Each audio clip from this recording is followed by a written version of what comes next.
я не знаю, как я из журналисток попала в активистки, но каким-то образом это произошло. Я не буду пересказывать встречу с послом, я думаю, что это сделает успешно Наира, а я подведу итоги данной встречи, на которую, собственно говоря, мы пошли для того, чтобы сообщить послу, что большая часть общественности Абхазии категорически против отчуждения Пицунды и отчуждения собственности абхазской. Посол нам дал ясно понять, что мнение общественности, в общем-то, его не интересует, что его главная ставка и что его главный ориентир на парламент. Парламент он назвал лакмусовой бумажкой, если кто-то читал вчерашнюю информацию, вы, наверное, это заметили, лакмусовой бумажкой для Российской Федерации, которая по тому, как пройдет голосование по проекту закона о ратификации соглашения, будет судить о дальнейших проектах, которые Россия намерена реализовать в Абхазии. Он говорил о 2 десятках проектов, но назвал конкретно только 2. Он назвал железнодорожный проект и проект аэропорта. И вопрос о Пицунской даче он напрямую увязал с вопросами, которые должны также быть приняты в парламенте. Это вопросы, связанные с землей и связанные с недвижимостью. Что я еще хотела бы сказать? Да. Он подчеркнул, что поэтому Пицунский вопрос является для них знаковым. Но по итогам встречи я все-таки вынуждена констатировать, что посол не оставил пространства ни для каких наших иллюзий, связанных с тем, что вот это как бы это вот не правительство России, не высшее руководство России, а вот какие-то олигархи, я не знаю, олигархи или не олигархи, конкретно он не констатировал, но он сказал, что это интерес высшего руководства России. Он аргументировал желание России получить Пицунскую дачу в собственность тем, что, на мой взгляд, очень малоубедительный аргумент, тем, что Путин желает проводить встречи на Пицунской даче, но не как на территории Абхазии, а как на территории Российской Федерации.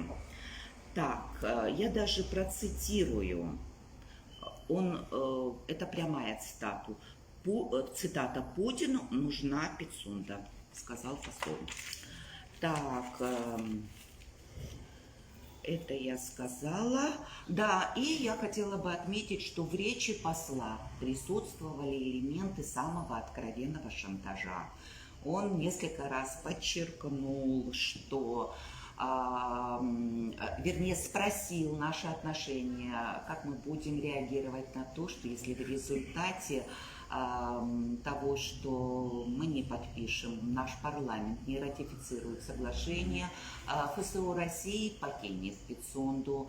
Потом он сказал о российской военной базе, которую тоже могут покинуть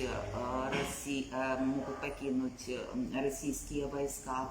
И он дал понять, что и инвестиционные проекты, которые запланированы, опять же повторю, что он назвал только 2 проекта, аэропорт и железная дорога, не будут реализованы, если парламент не примет проект закона о ратификации, а соответственно не примет законы, связанные с недвижимостью, с продажей недвижимости иностранцам и земли. Вот как бы вполне возможно, что вот я много более не так, как вот Наира и Лариса восприняла данную встречу, но, на мой взгляд, акценты посла были достаточно красноречивыми, и противоречия интервью, которое он давал РИА Новости, он даже намекнул, но опять же это было в форме вопроса. Он спросил, а как вы прореагируете, если вы перестанете получать пенсии? российский. Ну, вот такой вот был у нас разговор. Между тем, я считаю, что разговор был все равно полезен. Во-первых, мы донесли свою позицию до посла. Во-вторых, он все-таки понимает, что мнение общественности и мнение нынешней власти, они разнятся. Вот. И в-третьих, как бы это уже, собственно, мое мнение, я не считаю, что в данной ситуации мы должны апеллировать к послу Российской Федерации. У нас есть президент, который должен защищать интересы нашей страны и нашего народа. А президент России, он, конечно, будет защищать интересы своей страны и своего народа. Все, спасибо. Спасибо.